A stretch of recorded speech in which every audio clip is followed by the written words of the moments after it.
नमस्कार साथियों, स्वागत है आपका अपने यूट्यूब चैनल पर। कैसे हो आप सब? आशा करता हूँ अच्छे होंगे, मस्त होंगे और अपनी पढ़ाई में व्यस्त होंगे। तो अब तक की जो क्लास थी उसमें अपन पिछली 15 क्लासें कंप्लीट कर चुके हैं। आज की जो क्लास है अपनी वो 16 नंबर की होने वाली है और आज अपन पढ़ने वाले हैं महाराणा कुंभा। ठीक है, इससे पहले अपन गुहिल वंश था जिसको पूरे से अपन शुरू से पढ़ते आए हैं, बप्पा रावल से लेके शुरू किया और कल अपन ने कल तक पढ़ लिया था। ठीक है, आज हम जो है महाराणा कुंभा को पढ़ेंगे। महाराणा कुंभा में जो इम्पोर्टेंट चीजें हैं वो शुरू में बता देता हूँ। इसमें सबसे पहले तो इसके बारे में जो इसके माता पिता है इसका नाम ध्यान रखना, इसके समकालीन जो शासक थे उसके बारे में ध्यान रखना, इसके बाद इसकी जितनी भी उपाधियां हैं उनको ध्यान रखना। इसके बाद इसने एक आल बाउल की संधि की, सारंगपुर का युद्ध है और एक चंपानेर की संधि है। इनको ध्यान रखना। इसकी स्थापत्य कला को ध्यान रखना, इसकी जो विद्वान थे दरबारी विद्वान उनको ध्यान रखना, इसके द्वारा जो कला साहित्य में जो कार्य किया गया उसको ध्यान रखना।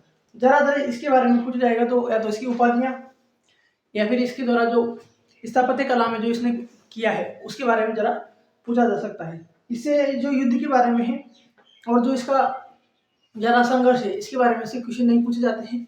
तो आज अपन इसको शुरू करेंगे महाराणा कुंभा को। ठीक है दोस्तों, तो आइए ज्यादा देना करते हैं, वीडियो को करते हैं शुरू। तो देख लेते हैं अपन महाराणा कुंभा को। महाराणा जो कुंभा है इसका अगर टाइम पीरियड देखा जाए तो ये है 1433 से लेके 1468 तक। 1433 से लेके 1468 तक महाराणा जो कुंभा है इसके जो पिताजी है वो है मोक्कल। कौन है? मोक्कल। और जो इसकी माता है वो है सौभाग्य देवी। कौन है? सौभाग्य देवी। पिता मोक्कल और माता सौभाग्य देवी। समकालीन अगर इसके शासक देखे जाए तो एक तो कुतुबुद्दीन जो कहाँ का था? गुजरात का। एक मोहम्मद खिलजी ये कहाँ का था? मालवा का। एक रणमल और जोधा ये कहाँ के थे? मारवाड़ के। जो जोधा है ये रणमल का पुत्र था। रणमल का पुत्र जोधा, यानी कि रणमल का पुत्र जोधा। यानी जोधा के पिताजी कौन हो गए? रणमल हो गए। कुंभा को इसकी स्थापत्य कला में जो इसके द्वारा जो कार्य किया गया उसको देखते हुए इसको राजस्थान का स्थापत्य कला का क्या बोला जाता है? जनक बोला जाता है। कुंभा को राजस्थान का स्थापत्य कला का जनक बोला जाता है। इसकी उपाधियां देख लेते हैं पहले। तो इसकी जो उपाधियां हैं ये मोस्ट इंपोर्टेंट है। क्या है? वेरी इंपोर्टेंट उपाधियां। पहली तो है महाराजा धीराज, दूसरी है महाराणा, राणा से महाराणा। ठीक है, राणो रासो। ये राणा रासो किस किस कारण दिया गया है? साहित्य के कारण।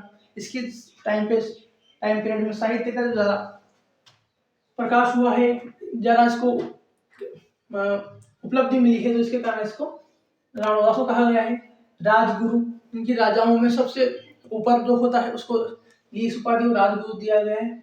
दानगुरु इसलिए कहा गया है क्योंकि ये दान देने में कोई कंजूसी नहीं करता था, सबको अच्छे से दान देता था दिल खोलकर। ठीक है, इसके बाद देखें तो हाल गुरु मतलब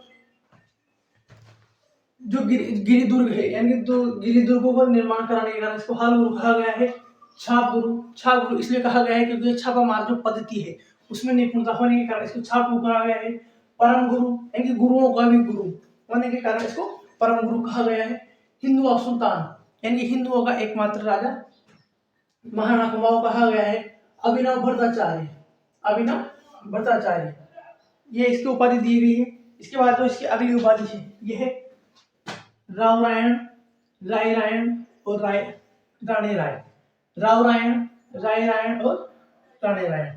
इसके बाद इसको परम भागवत और आदिवरा कहा गया है। क्यों कहा गया है? क्योंकि ये भगवान विष्णु का भक्त था। क्या था? विष्णु उपासक होने के कारण इसको परम भागवत और आदिवरा कहा गया है।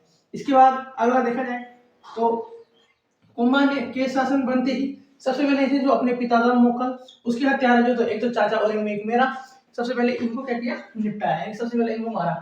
किसने मारा? महाराणा कुंभा ने। इसके पहले आपने देख लिया था कि जो चाचा और मेरा थे इसने किसकी हत्या कर दी थी? मोक्कल की हत्या कर दी थी। कल अपन ने देखा था, कल की क्लास में जब मोक्कल पढ़ा था तो उसमें देखा था कि पवार के कहने पर मोगल की हत्या कर दी थी। और जो हत्या की, जब महाराणा कुंभा को शासक बना तो कुंभा ने सबसे पहले किसको मारा? इसके पिता के जो हत्यारे थे चाचा और मेरा को, ठीक है, इनका हत्यारों को मारवा दिया गया। इसके बाद रणमल, जो किसका, अंसाबाई का क्या था भाई, अंसाबाई का भाई जो रणमल था, ये रणमल की एक प्रेसी थी, यानी प्रेमिका, प्रेसी मतलब प्रेमिका थी, कौन थी, भारमली। इसके जरिए क्या, इसको जहर दिलवाकर इसको मरवा दिया गया, किसके द्वारा, कुंभा के द्वारा, ठीक है। तो इसमें अपन ने स्लाइड में अपने देखा है कि महाराणा जो कुंभा है इसका टाइम पीरियड जो है 1433 से लेकर 1468 तक रहा है। इसके बाद इसके पिता मोकल थे, पिताजी मोकल, माता सौभाग्य देवी। समकालीन शासक देखे जाए तो कुतुबुद्दीन जो गुजरात का था, महमूद खिलजी जो मालवा का था, रणमल और इसका पुत्र जोधा जो मारवाड़ के थे। कुंभा को राजस्थान का स्थापत्य कला का जनक कहा जाता है क्योंकि इसके टाइम पीरियड में स्थापत्य कला को अच्छा प्रकाश मिला है और अच्छा इसकी निर्माण हुआ है। इसलिए कुंभा ने शासक बनते ही सबसे पहले अपने पिता के हत्यारों चाचा और मेरा को मारा। चाचा और मेरा ने किसके कहने पर मुगल को मारा था? तो मेहबा पवार के कहने पे मारा था। और जब भी कुंभा शासक बना तो वापस मेहबा पवार चाचा और मेरा, इसको किसने मारा? कुंभा जी ने मारा। रणमल को उसकी जो प्रेसी थी बाहर मिली, उसके द्वारा जहर दिलाकर मरवा दिया गया। किसके द्वारा? कुंभा के द्वारा। उपाधियां देख ली अपने, महाराजा धीराज, महाराणा, राणो रासो, राजगुरु, दान गुरु, हाल गुरु, छाप गुरु, परम गुरु, हिंदू सुल्तान, अभिनव भट्टाचार्य, राव रायण, राय रायण, राणे रायण, परम भागवत और आदि बरा, ठीक है। इसके बारे में मैंने बोला है, इसको आप लिख लेना। राजगुरु, राजाओं में सर्वश्रेष्ठ गुरु होने के कारण। दान गुरु, दान देने में निपुण होने के कारण, यानी कि दान में कोई कंजूसी नहीं करनी, कोई आ गया इसने जो दान मांगा वो देने के कारण दान गुरु। हाल गुरु, गिरी दुर्गों का निर्माण कराने के कारण, यानी कि पर्वत पहाड़ियों के ऊपर दुर्गों का निर्माण करने के कारण हाल गुरु। छाप गुरु, छापामार पद्धति में निपुण होने के कारण छाप गुरु। परम गुरु, यानी कि गुरुओं का गुरु होने के कारण परम गुरु कहा गया है, ठीक है। तो ये महाराणा कुंभा के बारे में थी। इसके बाद अपन अभी कराएंगे इसमें आवल बावल की संधि, फिर इसके बाद सारंगपुर का युद्ध कराएंगे, उसके बाद चंपानेर की संधि होगी, और फिर इसके बाद स्थापत्य कला, उसके बारे में अगली स्लाइड में देखेंगे। इसके पहले आप लीजिए इसका स्क्रीनशॉट। और महाराणा कुंभा की जो उपाधियां हैं और जो इसको स्थापत्य कला का जनक कहा गया है, ये भी इंपॉर्टेंट है। इसके बाद मम्मी पापा भी ध्यान रखना और इसके बारे में ध्यान रख लेना। अपनी जो कुंभा वाली स्लाइड है ये थोड़ी इंपॉर्टेंट है, तो आप ले लीजिए फटाफट इसका स्क्रीनशॉट और फोन को लैंडस्केप करके देखा करो ताकि आपको देखने में आसानी हो और अच्छे से क्लियर दिखे, ठीक है दोस्तों। तो ले लीजिए आप इसका स्क्रीनशॉट। अब हम देखते हैं नेक्स्ट स्लाइड में। चलिए साथियों, इसके बाद देखते हैं आवल बावल की संधि। तो आवल बावल की जो संधि है ये अंसाबाई की मध्यस्थता में हुई है, यानी बीच में कौन थी? अंसाबाई ने कहा, और ये हुई आवल बावल की संधि। आवल बावल की मध्यस्थता में मारवाड़ और मेवाड़ के मध्य आवल बावल की संधि होती है। यह आवल बावल की संधि होती कब है? 1453 में। कब होती है?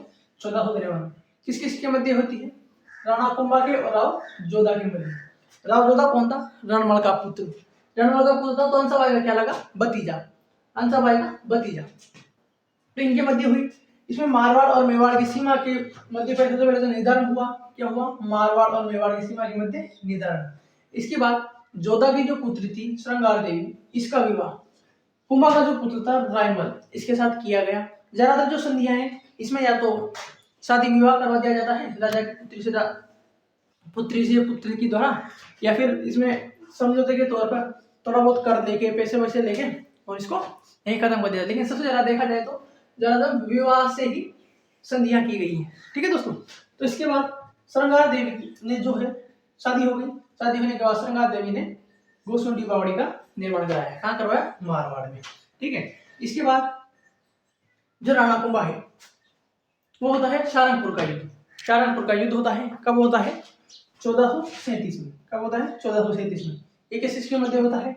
मालवा व मेवाड़ के मध्य। मालवा और मेवाड़ के मध्य। उस समय मालवा का शासक देखा जाए तो महमूद खिलजी प्रथम था, जिसको किसने हराया? महाराणा कुंभा ने हराया।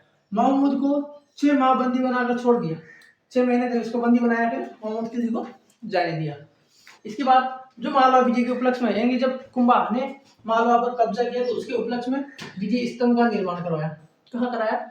विजय स्तंभ का निर्माण करवाया और सारंगपुर युद्ध में सारंगपुर में करवाया, ठीक है।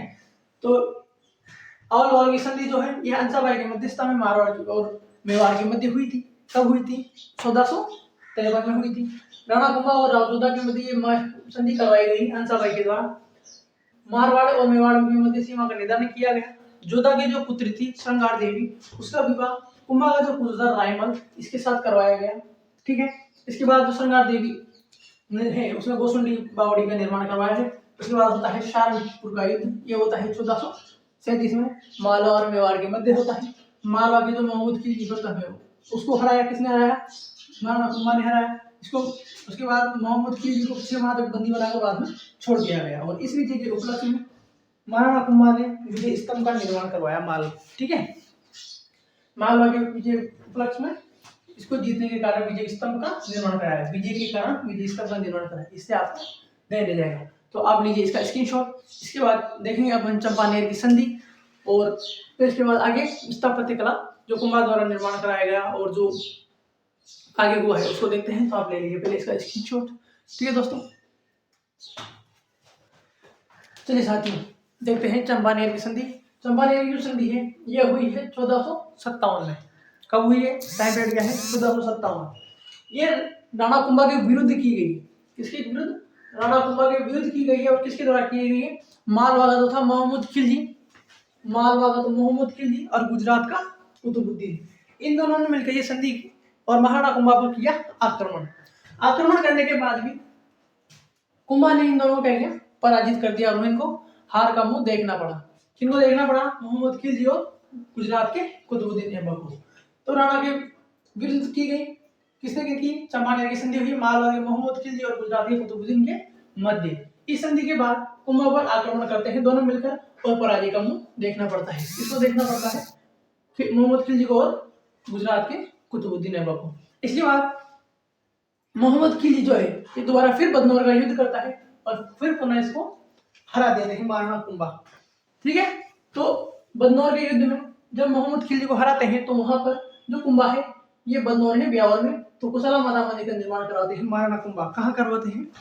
बदनौर ब्यावर में, मोहम्मद खिलजी के जीत के उपलक्ष्य में। ठीक है। इसके बाद अंतिम समय में कुंभा को क्या है? उन्माद रोग हो जाता है और फिर जरा होने के कारण जरा ग्रसित हो जाता है और ये बीमार रहने लगता है।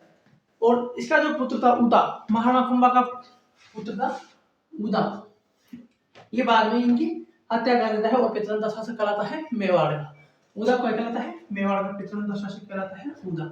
ठीक है। तो जो चंपानेर की संधि है ये 1457 में होती है, राणा कुंभा के विरुद्ध होती है, मालवा के मोहम्मद खिलजी और गुजरात के कुतुबुद्दीन के मध्य होती है और गुजरात का तो कुतुबुद्दीन और मालवा का मोहम्मद खिलजी दोनों मिलकर महाराणा कुंभा पर आक्रमण करते हैं और इस आक्रमण में भी इनको पराजय का मुंह देखना पड़ता है और ये पुनः हार जाते हैं। इसके बाद मोहम्मद खिलजी फिर दोबारा बदनौर के युद्ध में लड़ाई करता है, फिर आक्रमण करता है और वहां भी इसको हार देखना पड़ता है मोहम्मद को। ठीक है। तो इस हार की कुछ जो मोहम्मद खिलजी तो हार गया और जो महाराणा कुंभा थे इनकी विजय हुई और विजय के उपलक्ष्य में बदनौर जो ब्यावर में है वहां पर कुशला माता मंदिर का निर्माण किसने करवाया? महाराणा कुंभा ने कराया। इसके जो अंतिम समय में इसको एक उन्माद रोग हो जाता है। ये रोग पूछ सकते हैं तो ध्यान रखना, उन्माद रोग हो जाता है और उन्माद रोग से ग्रसित हो जाते हैं तो ये बीमार रहने लगते हैं। फिर इनका पुत्र जो है उदा ये इनकी हत्या कर देता है और इस हत्या के कारण ये मेवाड़ का पितरंता शासक कहलाता है। ठीक है। पितरंता शासक कौन कहलाया? उदा, मेवाड़ का पितरंता शासक। ध्यान रखना, पूछ सकते हैं कि मेवाड़ का पितरंता शासक कौन है? तो उदा। उदा ने किसकी मृत्यु की? तो महाराणा कुंभा को हत्या की है। ठीक है, ध्यान रखना। तो आप इसका स्क्रीनशॉट, इसके बाद इसकी स्थापत्य कला को देख लेते हैं और वीडियो को शेयर कर देना अपने दोस्तों तक अच्छी लग रही हो तो। ठीक है, दे लीजिए फटाफट स्क्रीनशॉट। चलिए साथियों, इसके बाद अगले देखते हैं कुंभा और स्थापत्य कला। कुंभा जो है इसको स्थापत्य कला का क्या बोला जाता है? जनक बोला जाता है। और राजस्थान की स्थापत्य कला का भी जनक किसको बोला जाता है? महाराणा कुंभा को बोला जाता है। इसके जो देखा जाए तो वीर विनोद के अनुसार जो श्यामल दास द्वारा लिखित है, ये लेखक कौन है? श्यामल दास। वीर विनोद के लेखक श्यामल दास। तो वीर विनोद द्वारा इसके अनुसार मेवाड़ के जो 84 दुर्ग है इसमें से 32 दुर्गों का जो निर्माण है ये कुंभा ने करवाया है। ये कहाँ मिलता है? वीर विनोद में लिखा हुआ मिलता है। वीर विनोद के अनुसार मेवाड़ के 84 जितने दुर्ग है इसमें से 32 दुर्गों का जो निर्माण है ये कुंभा ने करवाया है। ऐसा कहाँ लिखा हुआ है? वीर विनोद में। कुंभा द्वारा निर्मित और पुनर्निर्मित दुर्ग देखे जाए तो इम्पोर्टेंट देखे जाए तो एक तो कुंभलगढ़ दुर्ग, एक बसंती दुर्ग, एक अचलगढ़ दुर्ग, एक बोमड़ दुर्ग जो बाड़मेर में है, और एक मांडरगढ़ दुर्ग। ये कुंभा द्वारा पुनर्निर्मित और निर्मित दुर्ग है। प्रमुख अगर मंदिर देखे जाए कुंभा द्वारा जो निर्मित है, तो एक तो कुंभश्याम मंदिर, श्रृंगार चौरी मंदिर, एक लिंगनाथ मंदिर, रणकपुर जैन मंदिर, ये सब इसमें प्रमुख है। ये तो हो गया कुंभा का स्थापत्य। अब कुंभा का अगर साहित्य देखे जाए तो साहित्यकारों में आश्रयदाता होने के कारण कुंभा साहित्यकारों का आश्रयदाता के साथ साथ स्वयं भी एक विद्वान साहित्यकार था। क्या था? स्वयं भी एक विद्वान साहित्यकार था। इसके प्रसिद्ध अगर ग्रंथ देखे जाए तो संगीत राज जो सबसे इंपॉर्टेंट है, संगीत मीमांसा, सुंद प्रबंध या सुंदा प्रबंध के नाम से भी जाना जाता है। दोनों एक ही है, नाम अलग आ जाता है, कभी सुंद प्रबंध या कभी सुंदा प्रबंध आ जाता है। रसिक प्रियाटीक, रतिसार, अलचंडी शतक टीका। ठीक है, रसिक प्रियाटीका और रतिसार और चंडी शतक टीका, ये सब इसके प्रमुख प्रसिद्ध ग्रंथ हैं। तो स्थापत्य कला पूरी ही इंपॉर्टेंट है, इसमें से कुछ भी नहीं छोड़ सकते। ठीक है, जो संगीत राज है इसके तो कितने 5 भाग है, और जो रतिसार है इसके 7 भाग है। संगीत राज यहाँ इधर लिख देता हूँ, संगीत राज 5 भागों में, और जो रतिसार है ये 7 भागों में है। 5 भाग और 7 भाग,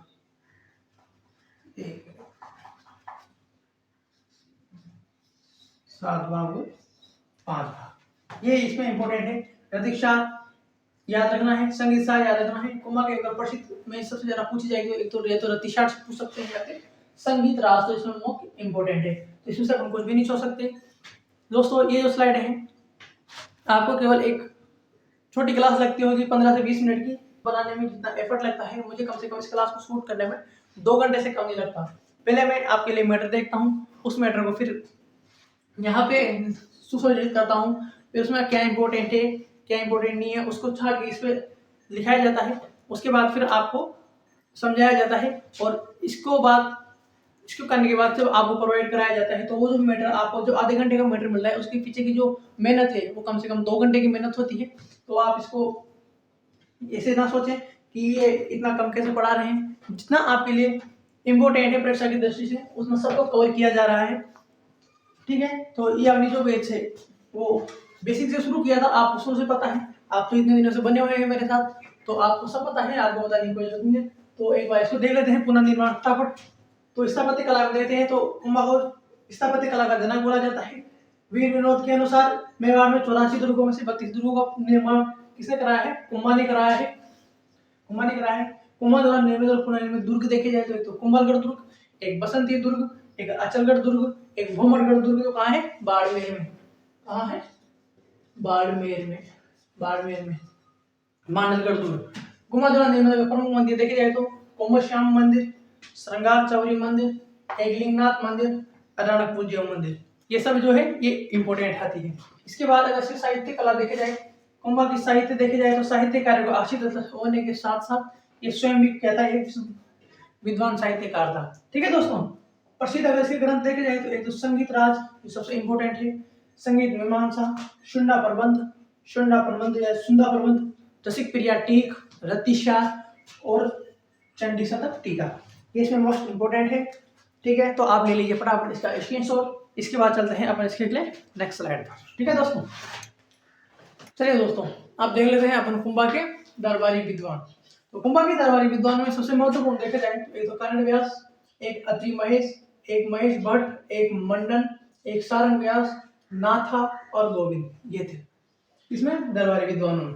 कर्ण व्यास, अत्रि भट्ट, महेश भट्ट, मंडन, सारंग व्यास, नाथा और गोविंद आदि। ठीक है, रूप मंडन, देव मूर्ति प्रकरण, वास्तु मंडन, प्रसाद मंडन, वेद मंडन आदि की रचना किसने की? मंडन द्वारा। यानी कि ज्यादा जिसके पीछे मंडन दिखे तो उसकी रचना किसने की है? मंडन ने की। एक लिंग महात्म्य है जिसका पहला भाग कुंभा ने लिखा था, राजवर्धन। इसका अंतिम रूप देखा जाए तो किसके द्वारा दिया गया था? कर्ण व्यास के द्वारा। ठीक है, और ये थोड़ा इंपॉर्टेंट है, ध्यान रखना। वास्तु मंदिर की रचना देखी जाए तो नाथा ने की। नाथा कौन था? जो मंडन है इसका क्या हो गया था? भाई, मंडन का भाई, ये मंडन का भाई था, मंडन का भाई, ध्यान रखना। और द्वार दीपिका कलानिधि की रचना करने वाला जो नाथा था गोविंद था, ये कौन था? मंडन का पुत्र। कौन था? मंडन का पुत्र। मंडन का पुत्र गोविंद। ठीक है, तो वास्तु मंजरी की रचना करने वाला जो नाथा था ये तो मंडन का भाई था, और द्वार दीपिका कलानिधि की रचना करने वाला जो गोविंद था ये मंडन का पुत्र था। उमा की जो पुत्री थी रमाबाई, ये भी एक विदुषी थी, यानी कि अच्छी लेखक थी, तो इसको वागीश्वरी के नाम से जाना गया है। किसके नाम से जाना गया है? वागीश्वरी के नाम से। तो कुंभा के दरबारी विद्वान में देखा जाए तो कारण व्यास है, अत्रि महेश है, अत्रि महेश के पास सारण व्यास है, नाथा है और गोविंद है। रूप मंडन, देव मूर्ति प्रकरण, वास्तु मंडन, प्रकाश मंडन, वेद मंडन आदि की रचना जो की किसने की? मंडन द्वारा की गई। एक लिंगी महात्मा का अंतिम स्वरूप देने वाला कारण व्यास था, और इसका जो पहला भाग है राजवर्ण, इसको किसने? कुमा ने लिखा था। इसके बाद अगर वास्तु मंजरी जो है इसकी रचना देखी जाए तो नाथा है, और नाथा कौन था? मंडन का भाई था। और द्वार दीपिका और कलानिधि की रचना करने वाला जो विद्वान था वो था गोविंद, और ये मंडन का क्या था? पुत्र था। इसके बाद देखा जाए जो कुंभा की पुत्री है रमाबाई, कुंभा की पुत्री कौन है? रमाबाई। ये एक विदुषी थी, इसे वागीश्वरी के नाम से जाना गया है। ठीक है दोस्तों, तो आप ले लीजिए इसका स्क्रीनशॉट। इसके बाद एक अपनी अंतिम स्लाइड और है, जिसके बाद कुंभा हो जाएगा कंप्लीट, तो ले लीजिए फटाफट स्क्रीनशॉट। चलिए दोस्तों, जो महाराणा कुंभा द्वारा निर्माण कराया गया था विजय स्तंभ, इसको और कीर्ति स्तंभ, इसको देख लेते हैं। कुछ लोग हैं जो इन दोनों को एक ही समझते हैं, तो दोनों एक ही है, अलग अलग है। ठीक है, तो करते हैं शुरू विजय स्तंभ से। तो विजय स्तंभ का अगर निर्माण देखा जाए तो कुंभा द्वारा किया गया। कब करवाया गया? कुंभा द्वारा 1437 से शुरू हुआ और 1448 में पूर्ण हुआ। 1437 से शुरू और 1448 में पूर्ण हुआ। अगर ऐसा उपनाम देखे जाए तो भारतीय मूर्तिकला का विश्वकोश, हिंदू मूर्तिकला का अजायब घर, हिंदू ध्वजगढ़ या विक्ट्री टावर को इंग्लिश में कहते हैं, लोक जीवन का रंगमंच आदि इनको उपनामों से जाना जाता है। इसकी अगर ऊंचाई देखी जाए तो 122 फीट, या कहीं कोई किताबें हैं उसमें 120 फीट भी मिलती है, तो दोनों ध्यान रखना, दोनों ऑप्शन में एक साथ नहीं आएगी, और एक साथ आ गई तो जो क्वेश्चन है उसको लेट होने की संभावना बन जाती है। ठीक है, तो आप 122 या 120 फीट ध्यान रखना। मंजिलें इसकी देखी जाए तो ये 9 मंजिला इमारत है, सीढ़ियां इसमें 157 है। अगर इसका शिल्प देखा जाए तो जेता, नापा, पुंजा और पोमा। जेता इसकी पुत्र है, नापा, पोमा, पुंजा ये इनके पिता है। ठीक है, शिल्प भी देख याद रख लेना। इसके बाद कीर्ति स्तंभ देखे जाए तो कीर्ति स्तंभ जीजाशाह द्वारा बनवाया गया है। इसकी अगर ऊंचाई देखी जाए तो 75 फीट है। मंजिलें देखी जाए तो ऐसे 6 फीट है, लेकिन अगर आधार समेत जोड़ी जाए तो 7 फीट हो जाती है। इनको समर्पित देखा जाए तो आदिनाथ जी को समर्पित है, जो है इम्पोर्टेंट। पूछा जाता है कि आदिनाथ जी को समर्पित स्तंभ कौन सा है, तो वो कीर्ति स्तंभ है। शिल्प इसका देखा जाए तो अत्रि और महेश है। ये जो विजय स्तंभ है ये राजस्थान पुलिस का जो प्रतीक चिन्ह है उसकी में ही भी आता है ये विजय स्तंभ। तो आप ध्यान रखना, पूछ सकते हैं कि जो राजस्थान पुलिस का जो प्रतीक है वो कौन सा स्तंभ है, तो वो विजय स्तंभ है, ना कि कीर्ति स्तंभ। ठीक है, तो एक बार देख लेते हैं। विजय स्तंभ का निर्माण कुंभा द्वारा कराया गया, 1437 से 1448 में किया गया। उपनाम भारतीय मूर्ति कला का विश्वकोश, हिंदू मूर्ति कला का अजायब घर, विष्णु ध्वजगढ़, विक्ट्री टावर, लोक जीवन का रंगमंच। ऊंचाई देखी जाए तो 122 फीट या 120 फीट, मंजिलें देखी जाए तो 9, सीढ़ियां देखी जाए तो 157, शिल्पी देखी जाए तो जेता और इसके पुत्र नापा, पुंजा, ओमा। कीर्ति स्तंभ देखते हैं, निर्माण देखा जाए तो जीजाशाह द्वारा, ऊंचाई देखी जाए तो 75 फीट, मंजिल देखी जाए तो इसे 6 है, और अगर आधार समेत उसको काउंट किया जाए तो कितनी है? 7। किसको समर्पित है? आदिनाथ जी को समर्पित है। शिल्पी देखी जाए तो अत्रि और महेश है। तो ठीक है दोस्तों, आज की क्लास में हो गया हमारा महाराणा कुंभा कंप्लीट।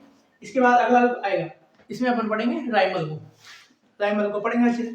अगली जो क्लास आएगी उसमें अपनी सारी क्लासें बिल्कुल बेसिक से चल रही है। जिसने पुरानी क्लासें नहीं देखी हो वो प्लेलिस्ट बनी हुई है, प्लेलिस्ट में जाए और क्रम से देखते हुए आज अपनी जो क्लास है ये 16वें नंबर की है। इससे पहले अपन 15 क्लासें दे चुके हैं, और 15 क्लासों के अंदर अपन अपने पूरे 1000 फैमिली को कंप्लीट कर चुके हैं। इतनी वैसे उम्मीद नहीं थी कि इतनी जल्दी हो जाएगा, लेकिन बच्चों का प्रेम से देखते हुए अपनी जल्दी 1000 सब्सक्राइबर कंप्लीट हो चुके हैं।